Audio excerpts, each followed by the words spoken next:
News 18 India. BJP के राष्ट्रीय अध्यक्ष जगत प्रकाश नड्डा हमारे बीच में हैं। जोरदार तालियों के साथ अभिनंदन करिए जेपी नड्डा जी का।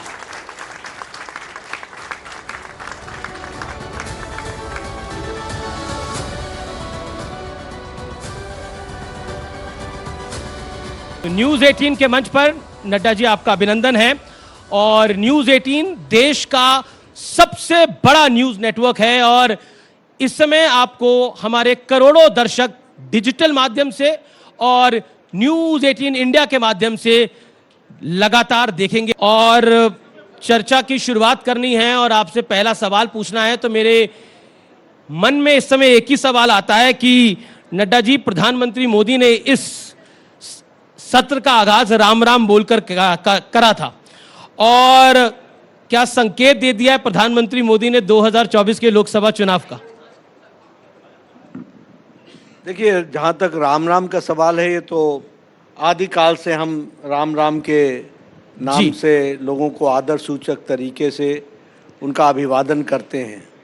जहाँ तक 2024 का सवाल है, निश्चित रूप से सारा देश राममय हो रखा है और एक वातावरण समाज में व्याप्त है। लोगों में बहुत उत्साह है और उत्साह के साथ साथ एक खुशी का माहौल है। और ये ऐतिहासिक सत्य है कि 500 साल के पश्चात इतनी बड़े संघर्ष के बाद ये सौभाग्य मिला है और यहाँ बैठे हुए तमाम लोगों को और दुनिया को, देश को, उन सब लोगों को अपनी आँखों से राम लला को सही स्थान पर विराजमान होते हुए देखने का सौभाग्य मिला है। तो ये एक लंबी यात्रा के पश्चात हुआ है जिसका असर हर दृष्टि से समाज में पड़ा है।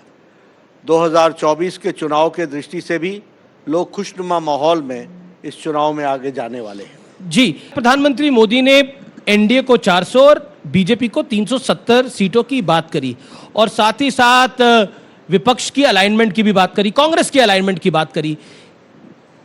इससे ऐसा लगता है कि Bharatiya Janata party over confidence में हो गई है कि अब राम मंदिर बन गया है और 3 राज्यों में चुनाव जीत लिए हैं तो सब आसान है उनके लिए।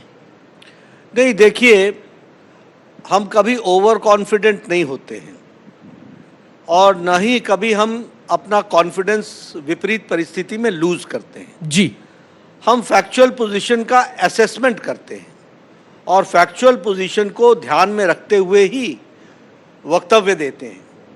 अब जब हम इस बात को कहते हैं तो अक्सर मीडिया वाले और मीडिया जगत उसको गलत तरीके से सोच लेता है। जैसे अब ये उदाहरण लीजिए, आप ही लोग 3 महीने 2 महीने पहले बोलते थे मध्य प्रदेश गया, छत्तीसगढ़ भूल जाओ, राजस्थान 50-50, अब हम 100 ले आए तीनों में। तो अब ये अब आप बोलिएगा कि उस दिन मैं बोलता था कि हम जीतेंगे, ये ओवर कॉन्फिडेंस है। ये ओवर कॉन्फिडेंस नहीं है। 24 into 7 into 365 all seconds, all time busy in that activity is the reason which gives us success. जी, तो 2024 को भी हम उसी तरीके से देखते हैं। मैं आपसे चाहूँगा कि जरा आप एक एनालिसिस करा लीजिए कि पिछले 5 सालों में आदरणीय प्रधानमंत्री जी ने देश के कितने ज़िले घूम लिए, कितनी बार वो किस किस स्टेट में चले गए। The most mobile prime minister who has been actively associated with the people of India, this is his track record. तो सन 2024 में क्या निकलेगा? वही निकलेगा जो हमने मथा है। तो लेकिन अब ये सारी चीजें अगर प्रधानमंत्री मोदी जी करते हैं, देश के सामने 10 साल में किए हुए कार्यों का उन्होंने एक बहुत छोटी सी झलक, जो कोई असल में 1 घंटे में, सवा घंटे में रखा नहीं जा सकता है 10 साल में किए गए काम, लेकिन उन्होंने एक छोटी सी झलक रखी है। अगर हम इसको कहें तो मैं एक ही शब्द कह सकता हूं, transformation of India. Transformation of India. 10 साल में देश बदला है। तो अगर ये सबको दिखता है तो सबको मोदी जी को चाहते हैं। और चाहते हैं तो हमारा ये ओवर कॉन्फिडेंस नहीं है, प्रधानमंत्री जी का ओवर कॉन्फिडेंस नहीं है, हमारी मेहनत पर और लोगों का प्यार इस बात को हमें एहसास कराता है कि 2024 में भी वो आशीर्वाद देंगे। लेकिन आपकी मेहनत यानी बीजेपी की मेहनत बीजेपी को 400 पार लेके जा रही है और आप खुद एनडीए को 400 पार लेके जा रही है और बीजेपी को 370 के पार लेके जा रही है। आप खुद शिमला में थे, आप हिमाचल में थे, आपने संभाग की वहाँ पर एक बड़ी बैठक करी, लेकिन राहुल जी भी तो मेहनत कर रहे हैं और उनकी पार्टी को लगता है कि राहुल जी की मेहनत भी उनको 400 पार नहीं तो 200 पार तो कांग्रेस को लेके जाएगी। तो राहुल जी की मेहनत पर आपको क्यों शक है? क्योंकि उन्होंने कर्नाटक में मेहनत करी, वो राज्य आपके हाथ से निकल गया, ये तो मानना पड़ेगा। ऐसा है कि मैं राहुल जी के विषय पर बोल करके अपनी रणनीति को तकलीफ में नहीं डालना चाहता। मैं चाहूँगा कि वो और मेहनत करें, इसी प्रकार मेहनत करते रहे। मेरी शुभकामनाएं हैं वो मेहनत करें और अच्छा है वो जितना मेहनत करेंगे। अभी वो साउथ घूम करके आए थे तो वहाँ का एमपी बोलता है कि साउथ इंडिया एक अलग कंट्री बना दो। निकले थे जोड़ो यात्रा पर और ये तोड़ने के पैमाने तय करने लग गए। तो मध्य प्रदेश में होकर के आए थे तो सरकार चली गई, सरकार आई नहीं। छत्तीसगढ़ में गए थे तो वहाँ सरकार चली गई और हमारे राजस्थान में सरकार चली गई।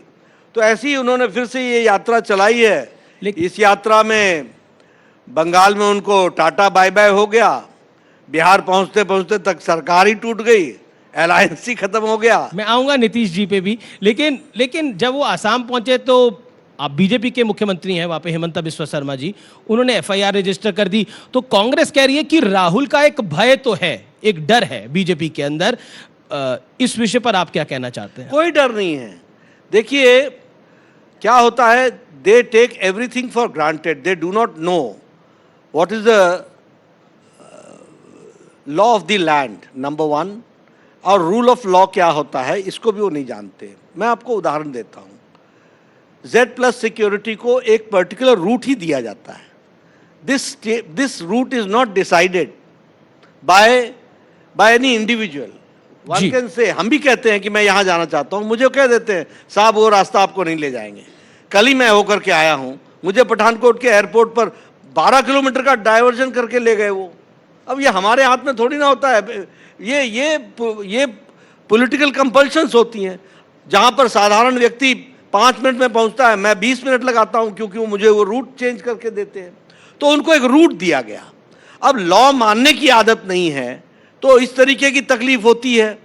उनको कानून के दृष्टि से वो भीड़ भाड़ वाला इलाका था, बाकी सारी दिक्कतें थी, उसके दृष्टि से उनको बताया गया कि ये रूट आप ले लीजिए। अब आप उसका पॉलिटिकल उपयोग करना चाहें तो आप कर सकते हैं। हमारे पायलट्स कई बार कह देते हैं कि sir weather is not good, इधर से नहीं जा सकते, उधर से जा। मैं बोलूँ पॉलिटिकली मेरे को वहाँ नहीं जाने दिया जा रहा है, ये कोई राजनीतिक कारण बनता है क्या? तो ऐसे ऐसे लेम एक्सक्यूजेज लगाने की आदत है। कोई दिक्कत नहीं है, वो कहीं घूमना चाहें दोबारा आ जाएं, कोई दिक्कत नहीं। लेकिन अब तो